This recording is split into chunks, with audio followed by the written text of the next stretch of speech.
Good afternoon, everyone. And we're going to get started. We're trying to figure out which version of Michigan time are we operating on today. There used to be 7 after the hour. It was Michigan time. And then in the last few years, we've sort of moved it on the top of the hour. And so we're splitting the difference.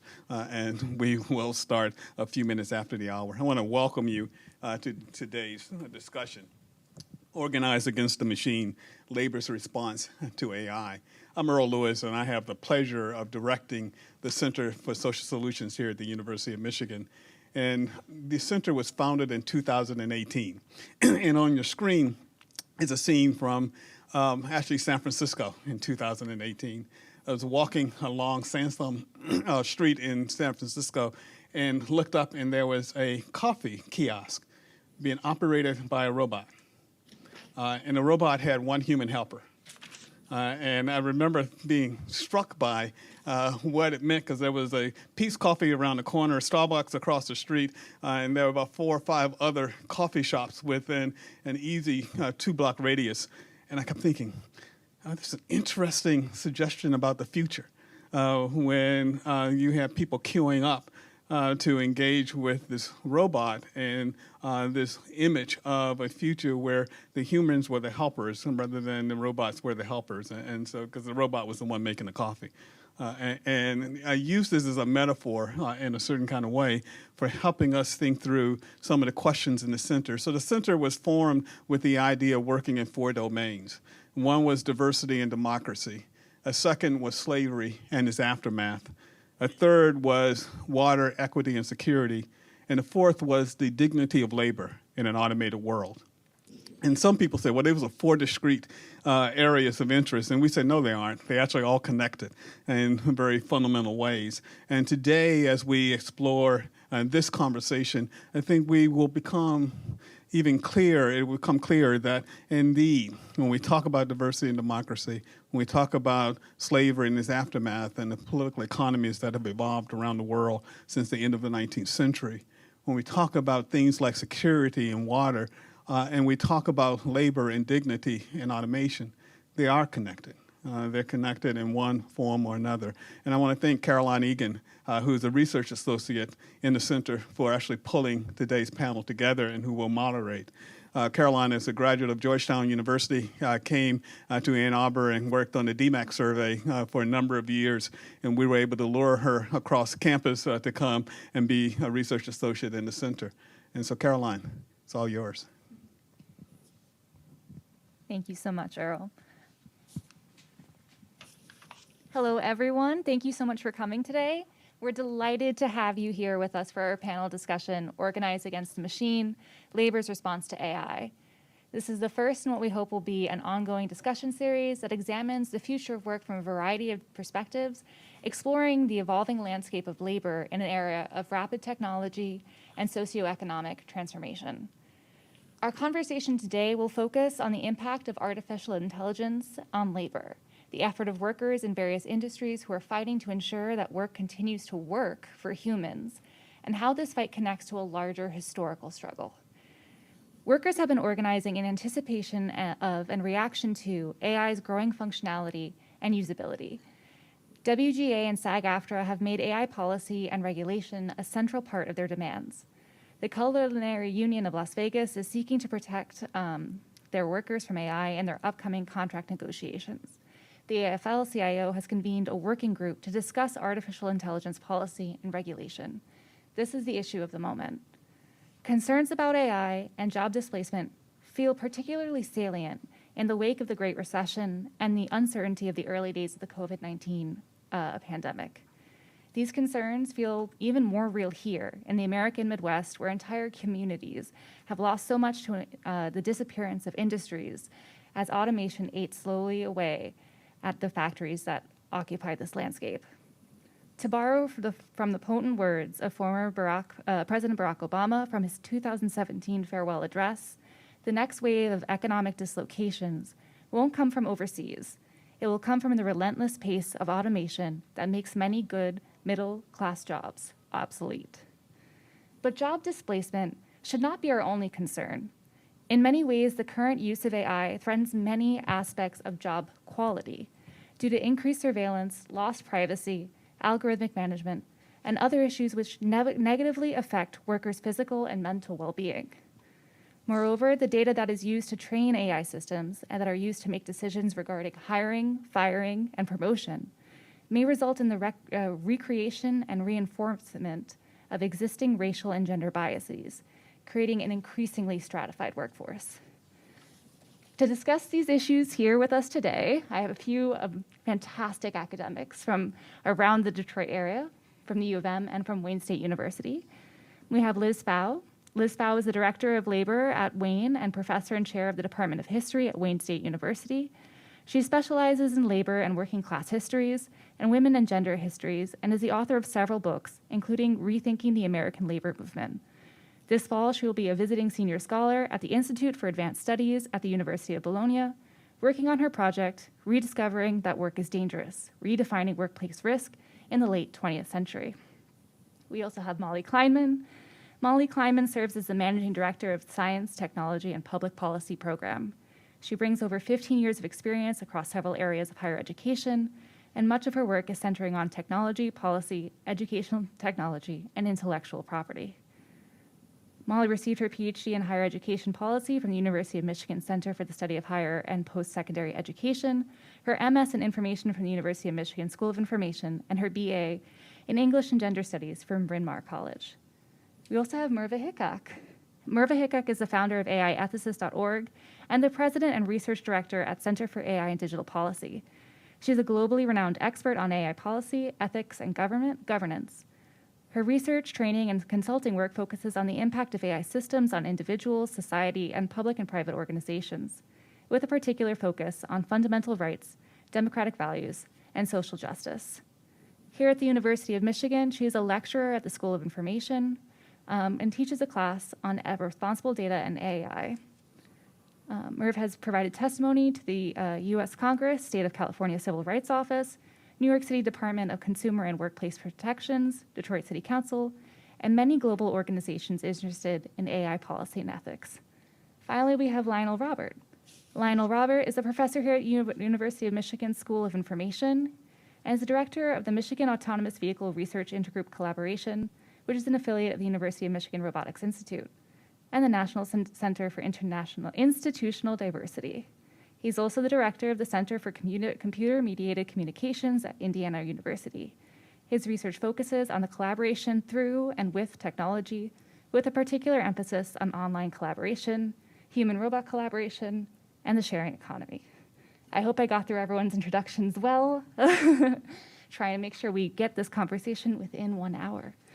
Thank you guys for joining us today. I'm so excited to have you. I'd like to start this conversation with a kind of simple question. I'd like you to start to share with the audience your perspective on the challenges of opportunities that you see as the capacity of AI continues to expand. Feel free to take it away. I'll start off.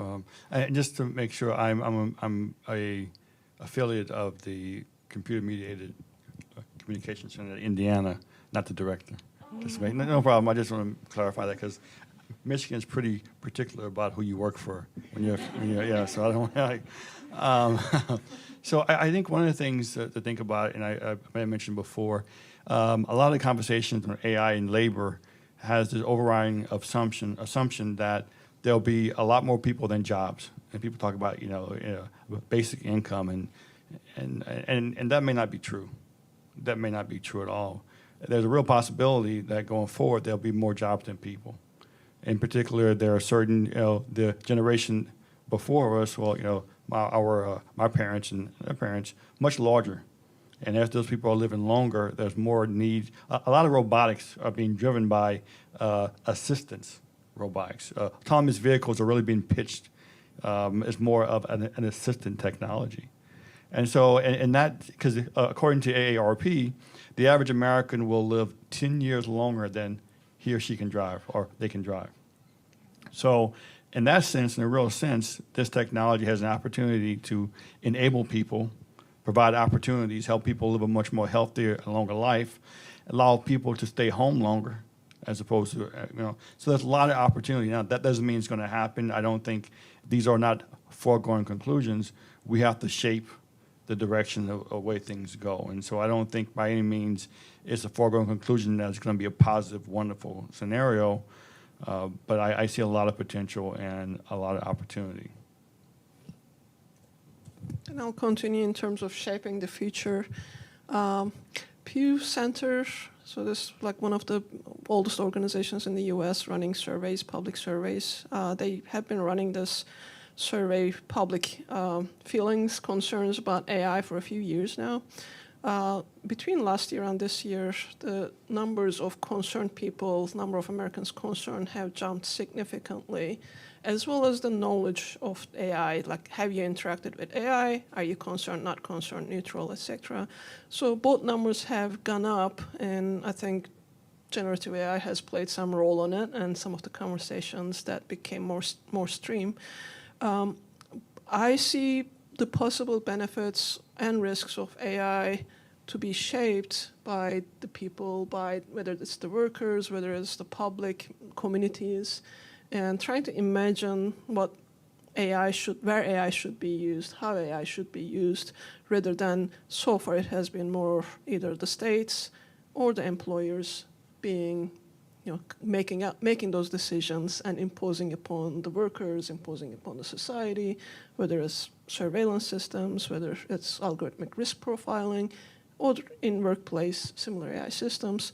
Neither the society nor the workers for this panel had much of say on how that should be shaped. So if you're looking at future, I think we need to have more discussion about how that future should be shaped and who should be involved in that discussion.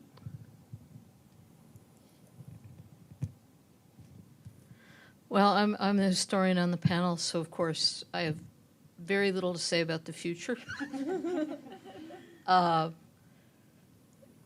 We had a conversation the other day, kind of preparatory to this panel, and I was asked to think about the most relevant period of time compared to this in terms of confronting technology. And confronting technology that threatened, again, sort of the human-machine boundary and the limitations of what humans could have, the human future. And after the conversation was over, I was thinking about Fritz Lang's Metropolis, because of the kind of fear that machinery in the 1920s was generating in the population. I think the word for robot actually is generated in the 1920s in response to an increasingly mechanized workplace. And while the mechanization was largely in the industrial sphere, we were also beginning to see by the 1920s mechanization in the clerical sector, mechanization of transportation that had been underway for decades but was becoming more and more real. And the 1920s was a point at which the kind of management, I would also call them technologies, of how you organize workers, how you control workers, was in some ways coming to a head. Taylorism and the kind of scientific management dates back to about the turn of the 20th century. But by the 1920s, it was fairly pervasive. And there is this sense of the separation of mental and intellectual functions from physical functions.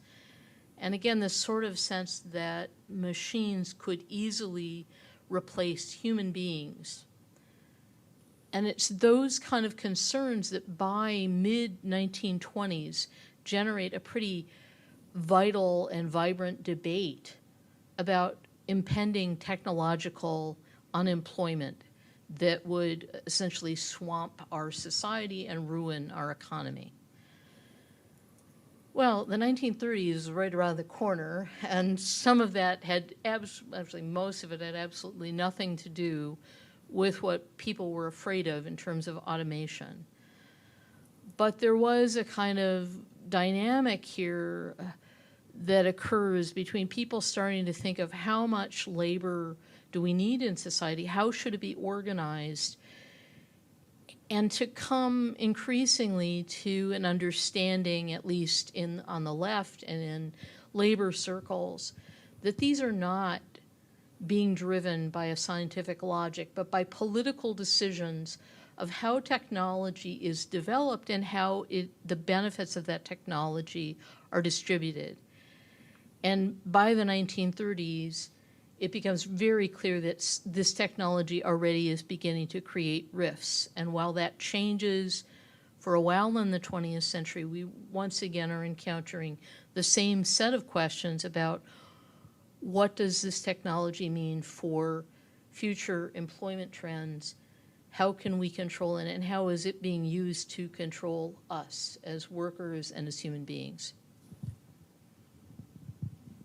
I think we've covered a lot already, but one thing that I'll add, we're talking about challenges, right? So I think one of the biggest challenges when we talk about AI and planning for the future and governing it is the distinction between the public imagination of AI and what we think we're talking about and what AI is actually already doing. So we hear a lot about this sort of post-human, like end of life as we know it, really apocalyptic scenarios.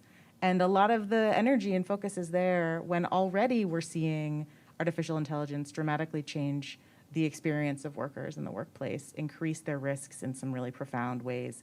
But a lot of that is really hidden and invisible. And so I think one of the big challenges here is both an understanding of what are we talking about? What is AI? And then also getting beyond the sort of sci-fi drama of it to the actual risks and potential harms and potential benefits, to be very clear. But I think those are also not quite as dramatic as many of the things that we are imagining. Molly, you have given me such a natural transition to my next question, which is there's been so much ink spilled, particularly in the last 12 months, about the existential threat of AI to humanity, where we're talking generations from now, how AI will, cause nuclear holocaust because it gets access to the codes or other sort of scientific, like drawn from sci-fi, end of humanity sort of images. And like you said, these conversations totally obscure the reality of what it means to be a worker today who's already dealing with an AI managing your productivity, managing your scheduling, dealing with whether or not you get hired or fired. I'd love to talk to you guys today, since you are scholars of the present as well as of history, to speak to some of those lived experiences of not forget the future for 5 seconds. And let's think about today, what does it mean to work in a workplace with AI right now? What are some examples of what that looks like? I can start. Have written about this relatively recently. I think some of the experiences have changed, especially over COVID. I think we were seeing a trend, obviously not starting, but more relevant from the beginning of the century. But going into the manufacturing, going into the warehouses, delivery jobs, and with the start of the gig economy, that interactions with AI and worker surveillance with AI has increased significantly for gig economy, also for people who were contributing to the development and training of AI systems themselves. However, COVID has shifted the conversation a lot, where AI and worker surveillance has become a reality for white collar as well as pink collar workers as well. So it has been brought into our living rooms, into your home studies, home offices, because there has been this shift or gap in trust between the employers and employees or workers. If you're not working in the office, if I'm not able to see you, you're not in my line of vision, I don't know if you're working or not. I don't know if I'm paying you for the work that you're doing. So there has been a significant jump in terms of the prevalence of AI systems, worker surveillance systems throughout COVID, and that trend is continues to go higher. Anything from taking screenshots of your screen as you're working, to monitoring your location, your activity online through the devices, websites that you've seen, how busy your calendar is, the texts that you push on emails, Slack, etc. Everything, and anything that could be possibly quantified and surveilled is being surveilled right now. So whereas it started more in the manufacturing or blue collar space, that's not the case anymore. But we still do not have the protections that should be in place. So there's still a huge power imbalance as these technologies are becoming prevalent.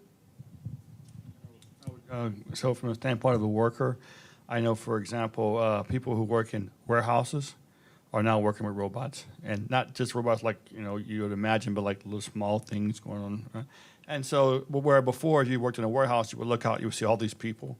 Now you see a lot of robots, some small, some big. Same things coming now with construction sites. So it means that now you have to learn how to interact with these machines, and work with those machines. I do interviews, and people are afraid that robots are going to take all the jobs from humans. I said, no, humans are pretty useful. Turns out, right? So robots are really good at doing the same thing without being injured. Humans are very good at ad hoc problem solving. So the future workforce is going to be a hybrid workforce, and that means for workers learning how to work around and with robots, I think. And you're seeing more and more of that now, and less behind the scenes, and you're going to see more of that in front of the scenes. And building on that, I think one piece of that is the kind of work will change. So there's often this idea that AI or automation is going to fully replace workers, and as Lionel was saying, it won't, but it's changing the kind of work that people are doing. And so one way that in my center we anticipate what's going to happen with future technologies is we look at cases of past technologies. And when we're thinking about AI, there's a great case looking at self-checkout in grocery stores. So there are countries where workers really revolted against the idea of self-checkout because it was going to replace their jobs. But anyone who has experienced self-checkout anywhere knows that there are still people standing there because things go wrong all the time. And there's a human who has to help at the moment when things go wrong. So now, instead of the sort of friendly, everyday interactions that a person might have had as a cashier, they are only interacting with customers when they are already frustrated and have already dealt with something breaking down. And so that cumulatively over an 8-hour shift over the course of your entire job, when you're dealing with only the failure points, there's all kinds of emotional risks that go along with that. It's not the physical risks of doing the same thing over and over until your wrists go out. But we see a lot of different kinds of instances where AI is replacing the lower risk work, and humans are the ones who have to do the higher risk work. I think that's a fabulous example of many different things that we are seeing in the sort of landscape of the future of work. One of the things we talked about in our pre-panel discussion is the way that technology cannot be separated from the power structures that produced it. And in order to truly understand technology, we need to understand the ways it maintains the status quo and maybe furthers existing stratification that exists in our society. One of the things that your point in particular makes me think of is the way that AI is being used to sort of extract maximum productivity from folks. If you can't maximize their productivity, you can replace them entirely with a robot at some point. But I'd be curious to hear from a historical perspective more about the scientific management of it all. This started with Taylorism, as you said. What types of resistance did people put up against this kind of really hardcore management of the work task and even the worker's body and affect in the workplace? Well, we come to the favorite topic of so many labor historians, which is the IWW, which basically develops an ideology in which workers should be free to basically throw a wrench in the machine and stop it, because those machines were not only replacing them, but they were killing them. And once you get me on the topic of the IWW, you may never get me off of it. But there's a brilliant piece of work that was done, and of course I'm not going to be able to remember the author of it right now. But what he did was to bring together Taylorism with the rise of syndicalism in the 1910s, and to see that some of the most important questions that were being raised by the IWW, which is basically sort of symbolized by sabotage and the black cat and the wooden shoe being tossed into the machine. But he says what they're essentially asking are much bigger questions about what the power structure of society is and who should literally control it.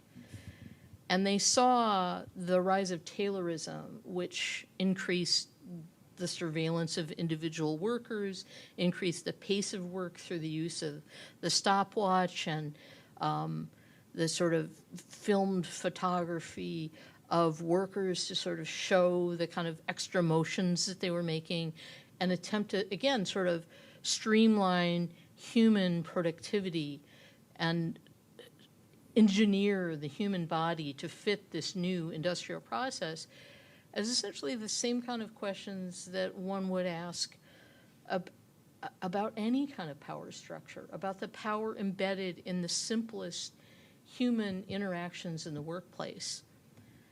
The IWW winds up as sort of a historical footnote, the favorite week of almost any labor history class because people love them. They wrote great songs, they had great cartoons, but they never became the mainstream labor movement, in part because technology did move on. That throwing the wrench into the machine stops that machine, causes a strike, but after the strike, other corporations and even the same plant, the same workplace moves on.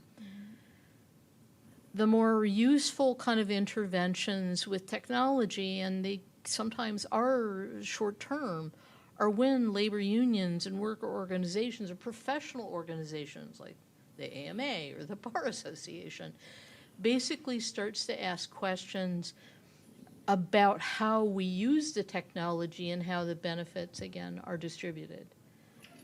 Because I don't think, given the logic of capitalism, that you can really stop the process of increasing productivity. It's built into our economic system.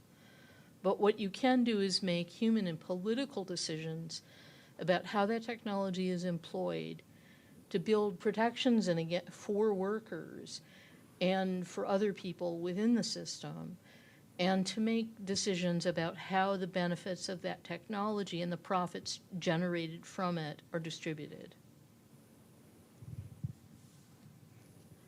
I also love the IWW. So go ahead, Marva. It looks like you were going to say something. Yeah, just before you move to the next question, you talk about getting the most productivity. I think there's a question about what is productivity and who gets to define it, and that in itself becomes a power relationship. You know, especially with AI systems, productivity is usually defined by quantifiable outputs, and whatever that output is, whether it's the number of packages you do, you put out, the number of letters or packages you deliver, the number of patients that you see. It is always this numerical piece that can be quantified, defined by either a vendor, AI vendor, or by the employer. However, our lives, none of our lives is just like quantifiable bits, right? We work with our colleagues, we mentor our colleagues, we do team exercises, we spend time to research something, we spend time to learn something. None of this goes into the productivity as defined and as, I think that's the logic of capitalism in itself, but none of that gets to be defined in the systems. It's only the datafied, quantified parts. Yeah, Lionel, you raised a really good question in our pre-panel discussion about how do we capture the value of human labor that could be lost when we prioritize AI. There's you make a connection with your cashier at the store. You make a connection with your professor and your classmates being in the same place. What happens, or how can we try and include in our calculus of productivity some of these more human and essential moments that make life worth living? So I think this is a great, question. I think a great example of that is being a college professor, right? You look at a lot of this quantification of academia, what you publish, the grants, right? And there's a lot of work that people do as professors that don't get counted. You know, the extra hour you stay with a student, right? As all that work, and that's a similar thing where somehow that doesn't get on that's not measured as the level of productivity. In some cases, to be counterproductive, right? And so, yeah, I think that's the question is trying to make visible all the invisible things that a human brings to the workplace, to the environment. I tell people, everyone gets a job because they need the money, but they come back to see their friends. Same thing with customers. Customers, have a choice of where they go, and so there's a lot of value in there. And it's just not clear to me that we've been very good at basically. It seems to only be visible when people figure out a way how to extract it. You see now people are coming up with digital humans. I'm not sure if you know about that. These are customer service reps that are for all practical purpose look like they're human. Online, they talk and engage, right? And so a lot of that is extracting the value from someone who was a human, another human actually engaging in that emotional labor, right?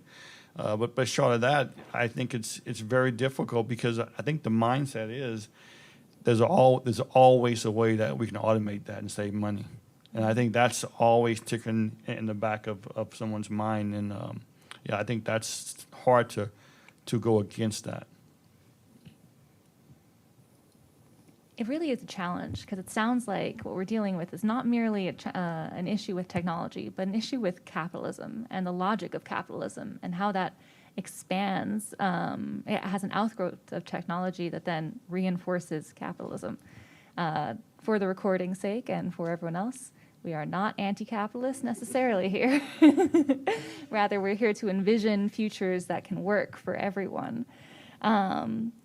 But I do want to speak towards the way we can regulate these sorts of technologies. There are multiple levers in society that we can use, and one of those is public policy. I'd love for you guys to speak to some of the efforts that are ongoing, either at the state or the national or international level, to make AI work better for folks.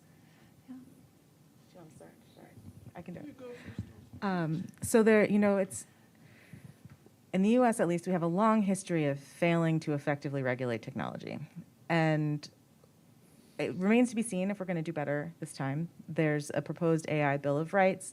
There's finally some discussion around privacy, but what's clear is that the kind of regulating that we do has to be targeted towards the companies that are building these systems. So some of the ways that the internet has gotten less and less usable in recent years are the ways that privacy has been pushed down to this idea of individual choice, this opt-in or opt-out. So every time you go to a new website, it says, hey, we use cookies, tell us which cookies we can use on you.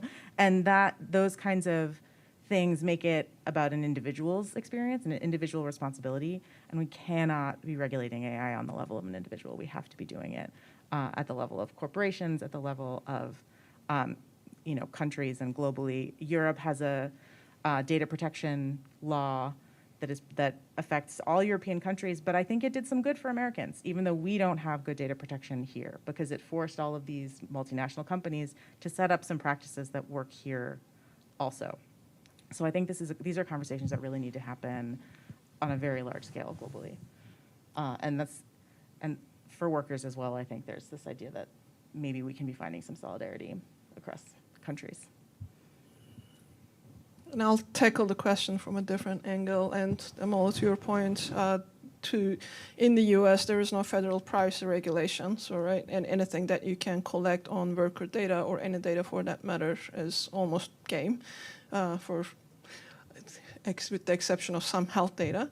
But outside of that, it is really anything goes. So all of our data is being collected, whether it's in the workplace or whether it's a consumer. So a few legislation that is currently at the table or has already passed is one on California side is the CCPR, CCPA, and CCPR, which brought employee data and at par with consumer data. So both of them are protected, and both populations, whether you're a worker or a consumer, you have the right to access your data, get it corrected, get it deleted, etc. So California has already started that. In Europe, EU AI Act that currently being discussed is regulating AI use cases, and workplace is one of the high-risk use cases. So how do you use AI to make employment decisions, whether it's recruitment, promotion, wages, surveillance for that matter.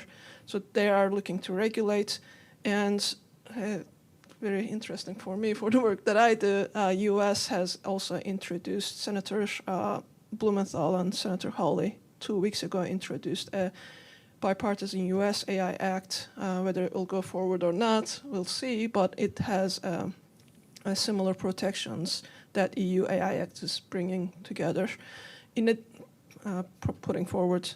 In addition to that, Senators Casey, Schatz, and Booker have introduced a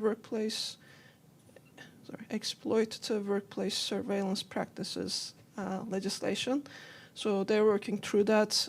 New York State has introduced a legislation solely on workplace surveillance and exploitative practices and worker data.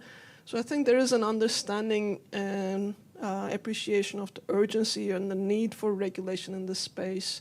However, it keeps coming back to in US, we don't have federal privacy regulation, and we don't have federal labor regulation that actually protects the workers, that actually requires, for example, employment contracts that protect you. So either you're in a union, and unions are becoming more involved in this conversation in their contract.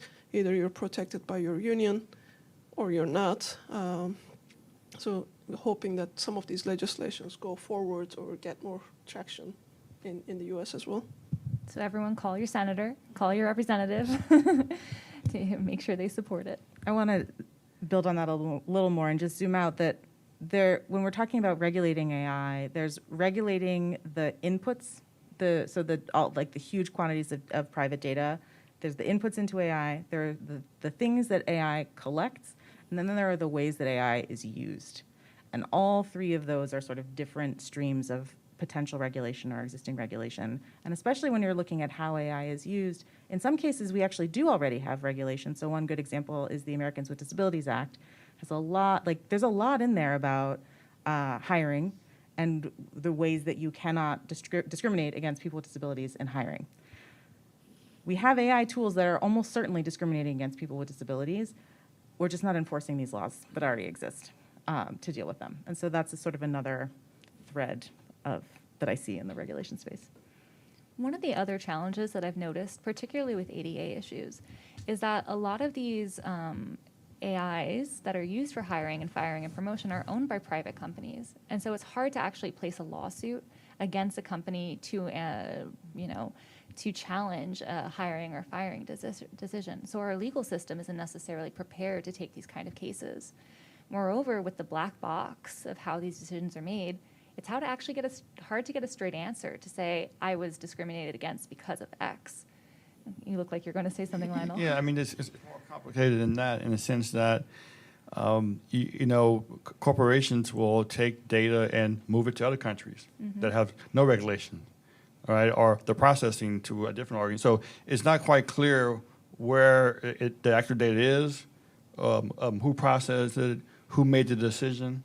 And so it's, without some comprehensive legislation, which we don't have really in the U.S. for the most part, right?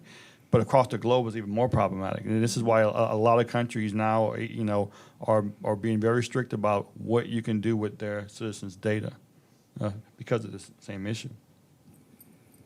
You raised the issue of union protection, and I think it's been called hot labor summer the last couple months with the rise of strikes, the rise of union engagement. At the current moment, I believe the latest statistic is that more than 75% of Americans support unions. At the same time, only 10% of folks are actually members of a union. Do you mind speaking to some of the challenges that explain the gap between enthusiasm and enrollment? This one's got to be for me. Yes. I should have said Liz. I had this conversation, just believe it or not, yesterday. part of what we're seeing when we see 10% of the labor force is currently unionized is basically the product of about 5-6 decades of fairly serious anti-union activism and restriction within labor law that has hampered unions, and unions have not responded robustly, certainly between the period of about 1975 or 1978 and beginning about 2012, you begin to see greater response from unions. Even if we went full bore and we organized people by the masses, it will take a long time to catch up in terms of percentage of the labor force. Statistically, it just takes a long time when you have a labor force that's over 150 million workers. Mm-hmm. I mean, it will take a long time to organize people if what you're judging, the strength or capacity of the labor movement being solely based on percentage of those organized. But union labor has a lot bigger impact than that.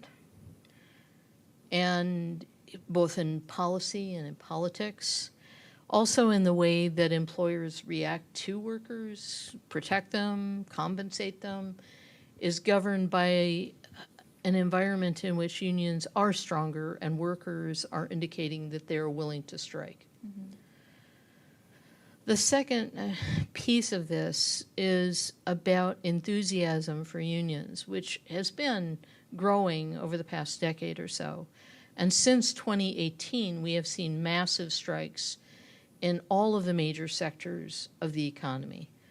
Right now, we have major strikes in healthcare. We have finished some major strikes in education. We have workers in the auto industry on strike. We have the actors and the writers. We have several other sectors of the economy that are striking. And in those strikes, some of which are successful, you get contracts, you get benefits, and some of it is just simply you are up against a wall and you are never going to win this. But strikes are an indication of worker discontent, and even when they fail, have an impact on what workers are compensated with and how the conditions under which they work.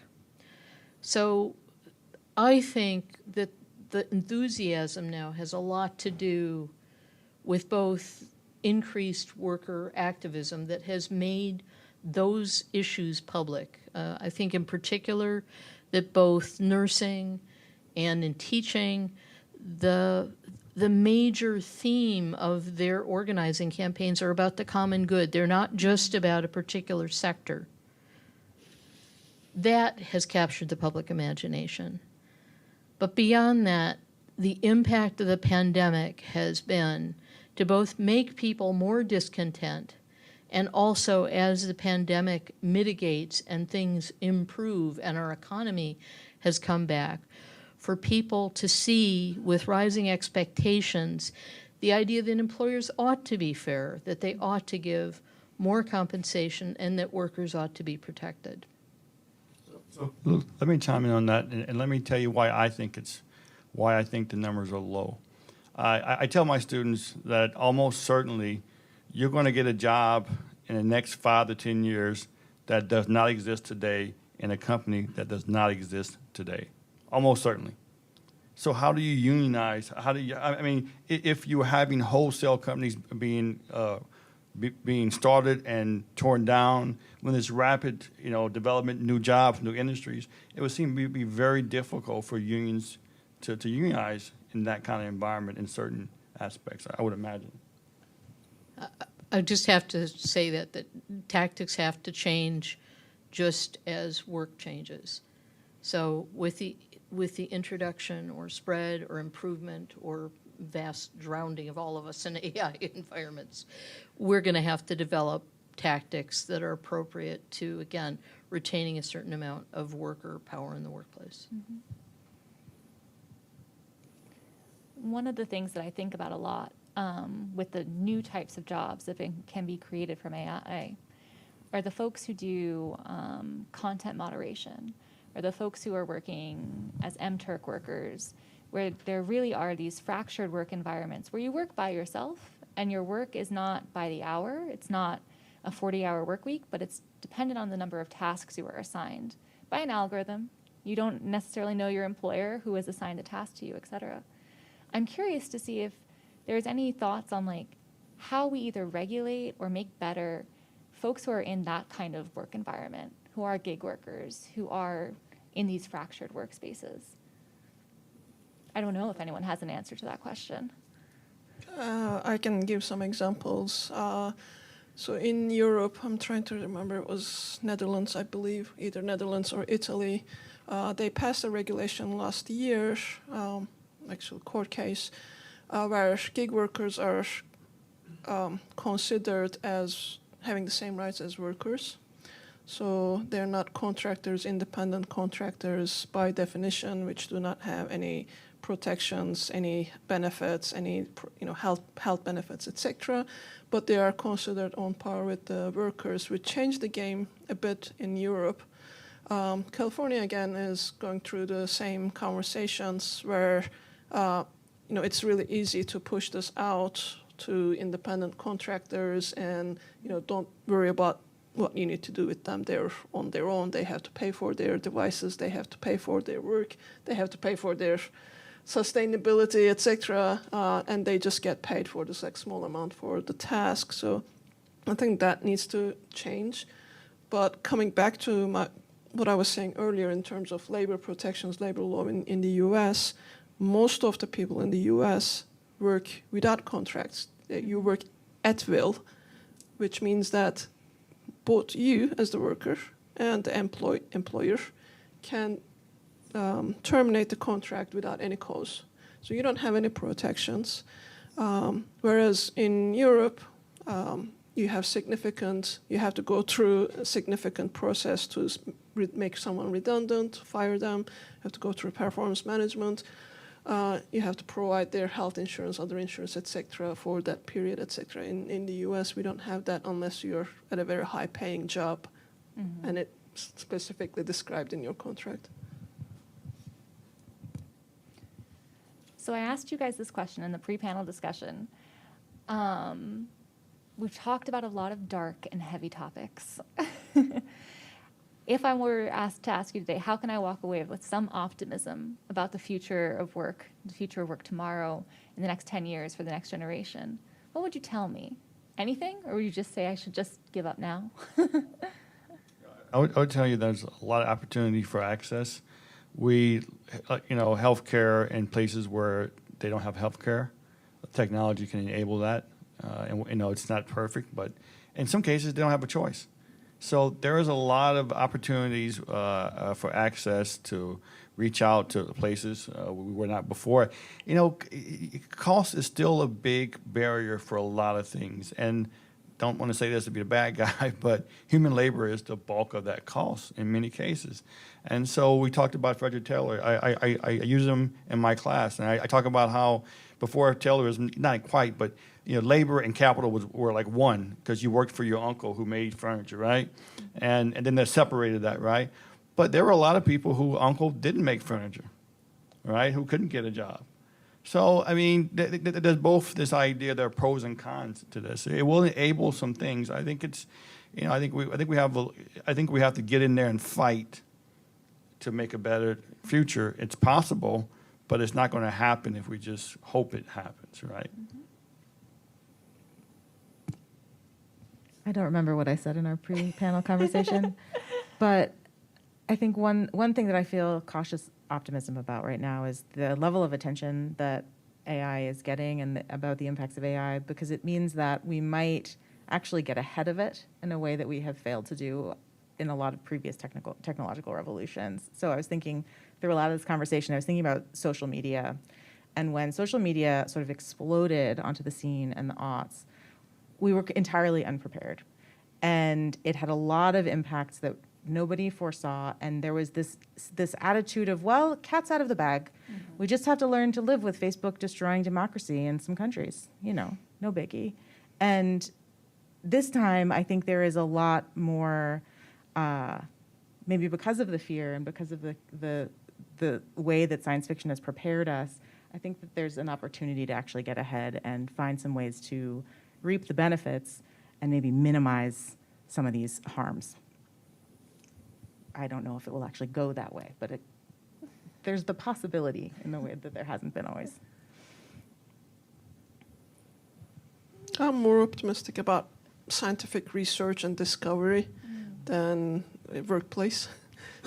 Call me the pessimist on the workplace, but I think there's more, opportunities and optimism for scientific discovery, whether it's in chemistry, physics, space exploration, biology, disease, curing diseases, etc. So I'm really looking for and get excited by reading those stuff.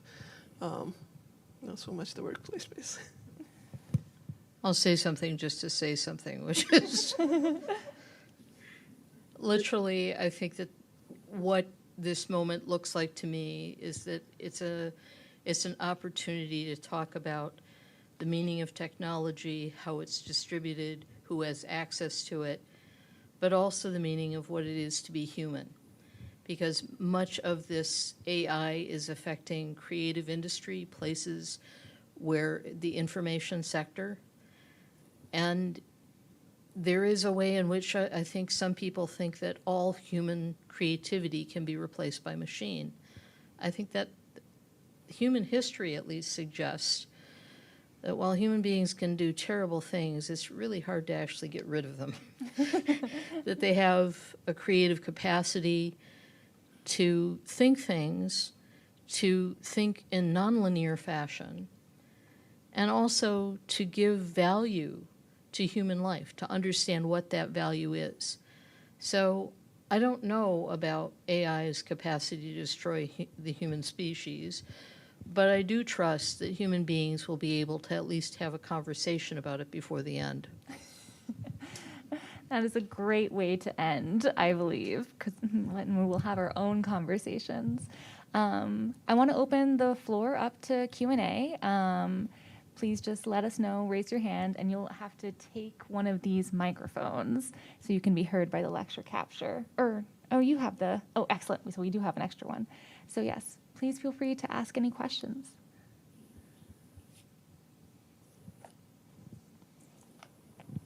Hi, I'm Alicia. I'm a student research assistant for FOW. And my question is about labor protection. As like many great think tanks, like Aspen Institute is like currently promoting the tax simplification along with like raising minimum wage in order to like just to simplify the tax forms that independent contractors submit to potentially improve the financial health of these workers. So I want to ask, like, what do you guys see in how these will improve the financial health of independent workers, and as well as it's like those workers who are influenced by these in the gig economy? Yeah. I mean, I think that's one piece of, I was trying not to talk about the social response, like some of the bigger social responses to these technologies, but I think that that's one key piece. Lionel mentioned basic income. I think that's another one. There are a lot of things that we can do to raise the floor for people so that gig work becomes less attractive, and either the companies have to make it better for them or they have to find a different way to get the work done. And so I see that as a piece of what's sort of a broader suite of necessary social responses. And Lionel, you mentioned making the invisible visible. I think making the work of the gig workers visible, more visible, is also important, because right now when you talk about AI systems, it's the output. No one talks about the training. No one talks about who created the data sets, who labeled them, who's doing content moderation, who's doing all the gruesome work for $2 an hour. So how do we make those that kind of labor and work more visible, more protected, more valued and appreciated if it is still going to be around?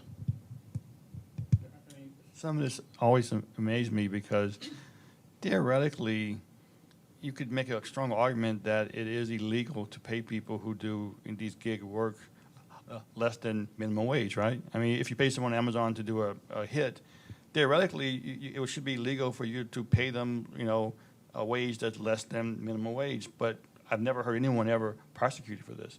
So theoretically, there are laws out there that could be enforced, but for some reason, I don't know, they don't seem to get enforced. Yeah. I mean, now we're zooming way out in terms of the judicial system and the political system in this country and how we define crime. And most theft is wage theft, but it's not likely to be prosecuted just in general. So we're getting real zoomed out. If I can just, I think there are backdoor stuff. So you either outsource, like OpenAI did, to Kenyan workers in Kenya, where there aren't similar protections, or you can outsource to, unfortunately, prisoners or refugee camps. People in the refugee camps or prisoners, where there aren't any protections, where people are working at $1.5 a day, labeling the stuff or doing content moderation. So I think going back to who's making those decisions and who's benefiting, and are those distributed equitably, equally? The answer is no. Can we put protections in front of, like, can we close those loopholes for labor protection? I hope so.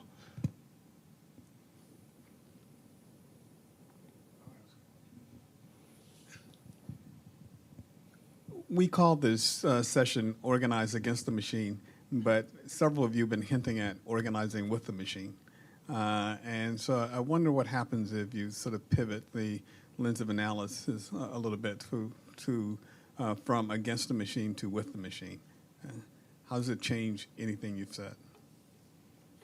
So I think one of the things we have to acknowledge that I think colleagues point out is that the machine is often an embodiment of power.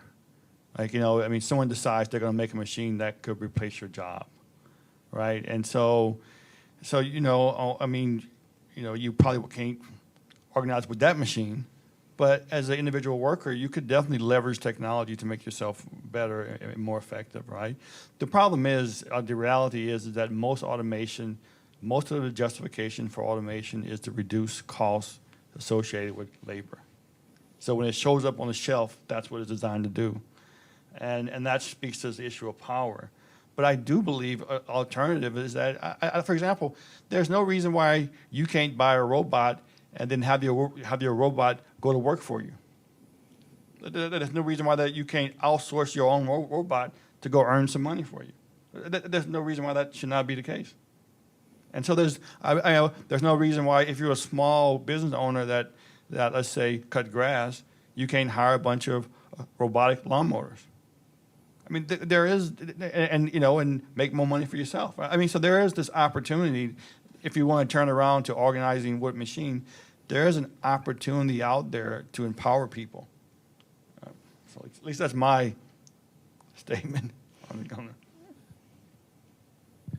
I'll just throw in that when you were mentioning social media and the death of democracy, let's also remember how many social movements in the past 10 years existed basically because of social media, because you could use your flip phone or your iPhone to basically organize each other in ways that were not captured by the normal media or normal surveillance.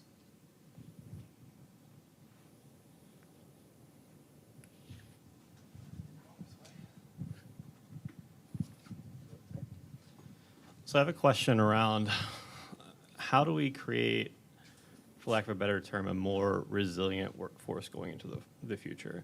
And so not just around, we're talking specifically about AI now, but we've seen several technological revolutions over time. And AI won't be the end if history has taught us anything. AI could be obsolete in 10 years. We don't know.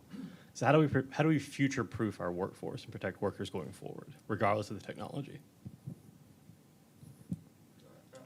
I do believe universities offer that opportunity and this lifetime learning, where basically if you lose your job, and they do this in Europe, I know in Germany, where if you lose your job, you have a chance to retrain yourself, right, to go back to school and get retrained for another job.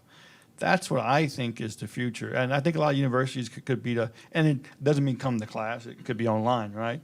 But that there's this lifetime of learning opportunity that will not only lifetime of education to retrain yourself, but some money meanwhile to support you, and that we build that into the system. That we know that basically over your lifetime, you may have 5 or 6 major changes in your job, and that's a part of the process, and we're going to support that process. My answer is socialism. Social safety nets. I do have a question, or at least a pain point that comes with the retraining. We often talk in the office about how coding for coal miners was seen as a solution to solving those who were displaced when coal mines closed. But then there were no coding jobs for these folks to get, and there was no ladder upwards. And so I worry about having these Band-Aid solutions that presume that work will be available. But I'm not sure. I obviously don't have all the answers. That's why I brought you guys here. So yeah, how do we think critically about preparing people for new jobs? What would that even look like to build a resilient worker? Does it have to be new jobs? True. Because if you're automating some of the jobs, existing jobs, yes, there are going to be new jobs created to work with the robots, work with automation, etc., or work with new technologies. But we have significant gaps in education, in healthcare, in social care. Social care is like dying right now, especially in the US. So what kind of jobs that we can kind of channel people, incentivize people, motivate labor force to take over? I think there's the danger to always look forward and it's like what's going to come, what's going to emerge, etc., for getting what we need as a society. Right. Speaking about what makes us human, I believe one of the famous examples of when did you see humanity emerge? And it's evidence in the fossil record of someone whose bone was fixed by another person. Caring for each other is a very human thing that maybe if we organize with the machine or in conjunction or anticipate these things, we can recenter our economy around care. That's my optimistic takeaway after this. But yeah, sorry, any other questions?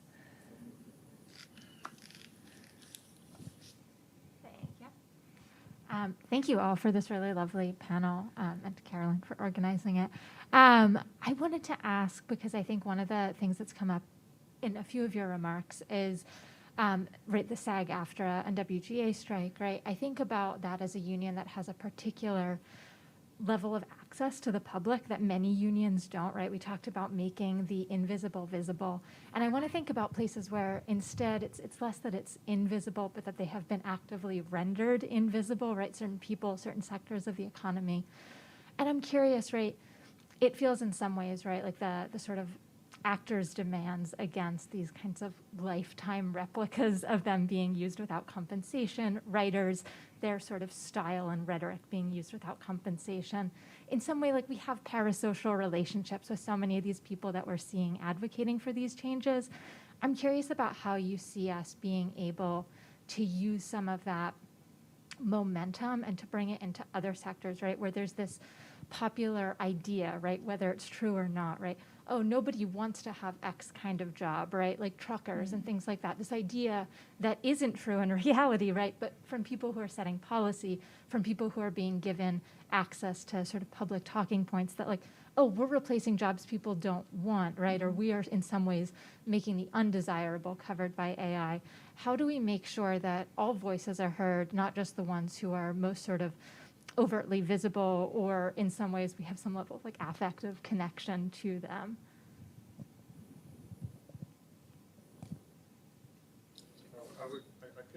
I could definitely give, I also am in the robotics department, and I've had this conversation with people who think driving a truck is the worst job in the world, and humans would be happy to get rid of it, right? And they're doing them a favor, right? So I would literally say you could have this conversation at North Campus with the people who are building the technology and the corporations, right? I think we often have a case where a lot, in places like Michigan, you have, that you have the knowledge here, but we're often, I've been into different places, and it's always preaching to the choir. Mm-hmm. But if you want to make a change, a big change is going to come from the people, let's say, that started Google. They're on North Campus. and to what degree we can actually get some synergy on campus and have people from different areas sit down and talk, I think we can get some of that done, right? To get people to actually see the implications of some of this technology.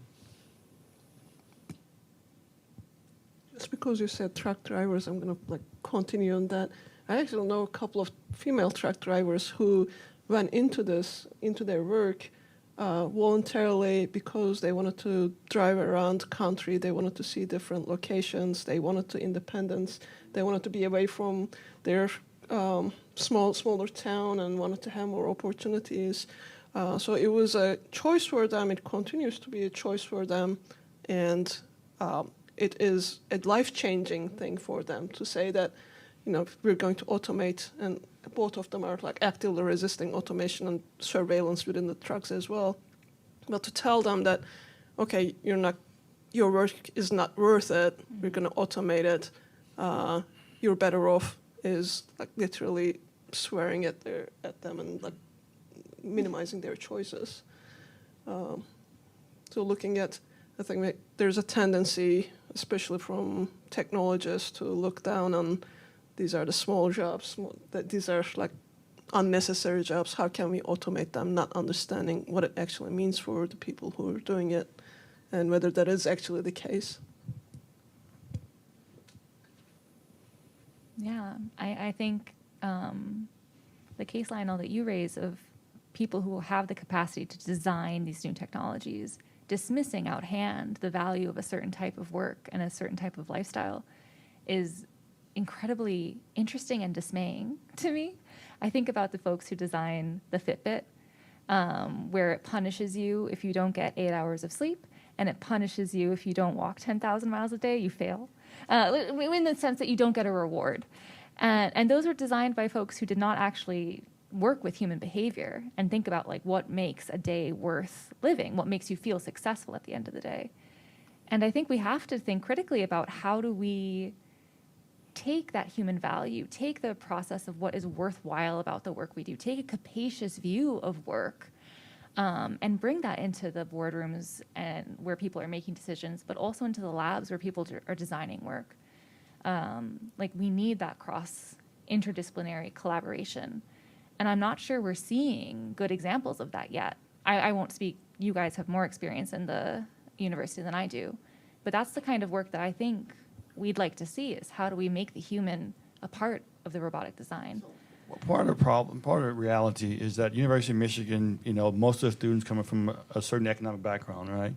And I think there is a dehumanization of people that do certain types of work, and that cannot be overlooked in the attitudes toward automation, right? So the word robot, it means worker, right? That's the robot originally. It's a worker. If you look at the original, I think it was Polish or something.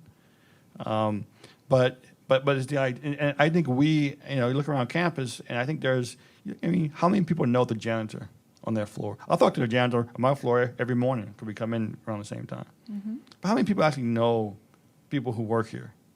Most of the faculty don't know the staff. I'm just saying. So there's an inherent dehumanization of people in certain roles that feeds into this idea of let's automate it, right? Because we assume there's no dignity in that work when people, I think we got the wrong people trying to decide where dignity lies, and that's a big part of places like Michigan. We recruit students from a certain background, and so it feeds into itself, I would say.